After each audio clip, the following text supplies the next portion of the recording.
সূর্যমুখী ফুল সূর্যের দিকে মুখ করে থাকে কেন?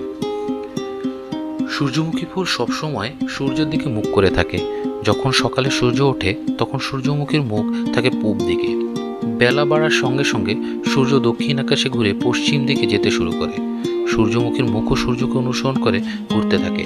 সন্ধ্যায় পশ্চিম দিকে মুখ করে সূর্যমুখীর সূর্যকে অনুসরণ প্রক্রিয়া শেষ করে। এটা কেন হয়? সূর্যের দিকে মুখ করে থাকার বৈজ্ঞানিক কারণটাই বাকি জানতে হলে দেখতে থাকুন এই ভিডিওটি। সূর্যমুখীর সূর্যের দিকে তাকিয়ে থাকার এই প্রক্রিয়াটিকে হেলিওট্রপিজম বলে। এই প্রক্রিয়ার পিছনে রয়েছে কিছু গুরুত্বপূর্ণ বৈজ্ঞানিক ব্যাখ্যা।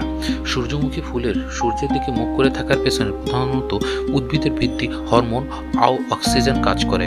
সূর্যের আলো যেদিকে কম পড়ে সেদিকে স্কিনের ঘনত্ব বেড়ে যায়। এই ফলে ওই দিকের কোষগুলি বেশি বৃদ্ধি পায় এবং ফুলটি সূর্যের দিকে বাঁকা হয়ে যায়। সূর্যোদয় থেকে সূর্যাস্ত পর্যন্ত সূর্যমুখী ফুলটি সূর্যের সঙ্গে সঙ্গে পশ্চিম থেকে পূর্ব দিকে ঘোরে। এই প্রক্রিয়াটি তরুণ সূর্যমুখী ফুলের ক্ষেত্রে বেশি দেখা যায়। সন্ধ্যার সময় সূর্যমুখী আবার পূর্ব দিকে ফিরে আসে যাতে পরের দিনে সূর্যোদয়ের জন্য প্রস্তুত থাকে। এই প্রক্রিয়া তাদের বৃদ্ধি ও পরিপক্কতার জন্য গুরুত্বপূর্ণ। সূর্যের দিকে মুখ করে সূর্যমুখী তাপমাত্রা নিয়ন্ত্রণ করতে সক্ষম হয়। ফুলের তাপমাত্রা বাড়লে পরাগ সংবহন এবং গর্ভসঞ্চারণ প্রক্রিয়া আরও কার্যকর হয়। সঠিক তাপমাত্রা এবং আলো থাকার কারণে সূর্যমুখী ফুলের পরাগ উৎপাদন ও ফলন বৃদ্ধি পায়, যা পরাগায়নের জন্য প্রয়োজনীয় কীটপতঙ্গকে আকর্ষণ করে।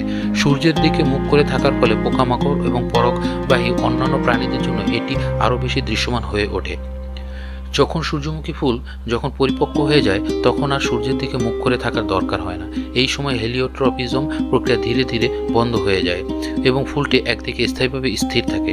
মোট কথা, সূর্যমুখী ফুলের সূর্যের দিকে মুখ করে থাকার পেছনে রয়েছে বিভিন্ন শরীরবৃত্তীয় ও পরিবেশগত কারণ। এই প্রক্রিয়াটি শুধুমাত্র তাদের বৃদ্ধি এবং পরাগায়ন প্রক্রিয়াকে সহজ করে না, বরং এটি তাদের জীবনের একটি অপরিহার্য অংশও বটে। হেলিওট্রপিজমের মাধ্যমে সূর্যমুখী প্রাকৃতিক পরিবেশের সঙ্গে খাপ খাইয়ে নিতে সক্ষম হয়, যা তাদের টিকে থাকা এবং প্রয়োজনীয় সংরক্ষণ সহায়ক হিসেবে কাজ করে।